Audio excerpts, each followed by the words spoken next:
So, what if the biggest economic story of the next decade isn't about the stock market or inflation or interest rates, but about something much more fundamental, the number of people available to actually do the work?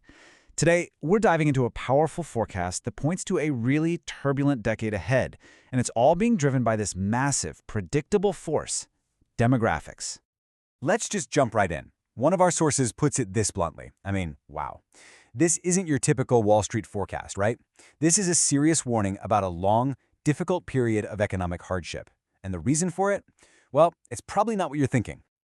You see, the engine driving this entire forecast isn't a sudden market crash or some new global crisis. Nope, it's something much slower, way more predictable, and honestly, a lot more powerful. A fundamental shift in the very number of people who make our economy go. To really understand where we're going, we first have to look back and understand how we got here. And that story you'll see is pretty much dominated by the single biggest demographic force of the last 100 years. Just look at the sheer scale of the baby boomer generation. We're talking 76 million people.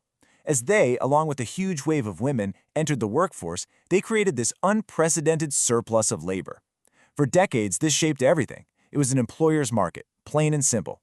There were always more workers than jobs. But here's the flip side of that coin. That same massive generation is now heading for the exits at a staggering rate. Over 11,000 people a day are hitting retirement age. This isn't a trickle, it's a tidal wave. People call it the silver tsunami for a reason. And here's the direct result. It's just simple math.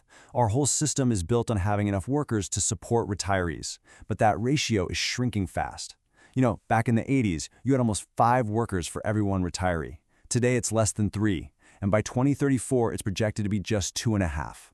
That puts an incredible amount of pressure on the whole economic system. So this demographic cliff, it's not some far-off problem for our grandkids to worry about. Its effects are already here. It's creating turbulence and shortages all throughout the economy right now.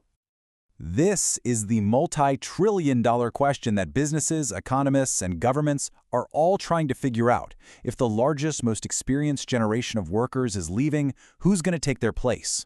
And the answer is, well, it's complicated. Okay, now this is where it gets really startling. Just look at these numbers. Over the last 5 years, the number of workers in the U.S. who were born here has actually gone down. The entire growth in our labor force, every single net new job that's been filled, has come from foreign-born workers. Immigration is quite literally the only thing keeping our workforce from shrinking right now. And here's another piece of the puzzle. It matters where people are working. Now, women's participation in the workforce is at a record high, which is fantastic, but it's not lining up with where the worker shortages are the most critical. The skilled trades, we're talking plumbers, electricians, construction workers, they are facing massive deficits. And these fields are still, as you can see, overwhelmingly dominated by men. I know what you're thinking. Well, won't robots and AI just fill all the gaps? It's a fair question, but the sources suggest probably not, and definitely not anytime soon where we need it most. Listen to the CEO of McDonald's. He's saying that automating complex, hands-on tasks is just way harder than we think.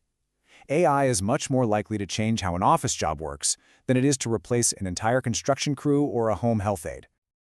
All right, so let's recap. We've got this massive wave of retirements, not enough new workers to replace them, and technology isn't really ready to swoop in and save the day.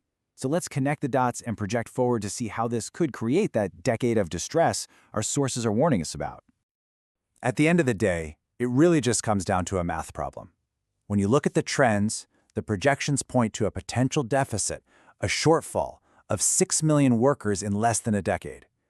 That's not just a small gap in the economy, that's a massive hole in the engine. So what would this actually feel like? The sources draw a really sharp contrast with the 2008 Great Recession. Remember that? That was a sudden financial shock. It was like a heart attack for the economy. This would be different. It's caused by a structural shortage of people, and because of that, it could last so much longer, maybe 6 years. Instead of a sharp crash, it would be this slow, grinding downturn that could have a much deeper psychological toll. And of course, fewer workers means less tax revenue coming into the government, right at the exact moment that the demands on our social safety nets are exploding. Medicare enrollment is set to soar. The Social Security Trust Fund is already under stress. And with the national debt already over $30 trillion, the government's ability to just borrow its way out of the problem is, well, it's pretty limited. Okay, I know this forecast sounds pretty sobering, but it's not all doom and gloom. The sources are really clear that while we might not be able to stop the storm, we can absolutely build shelters.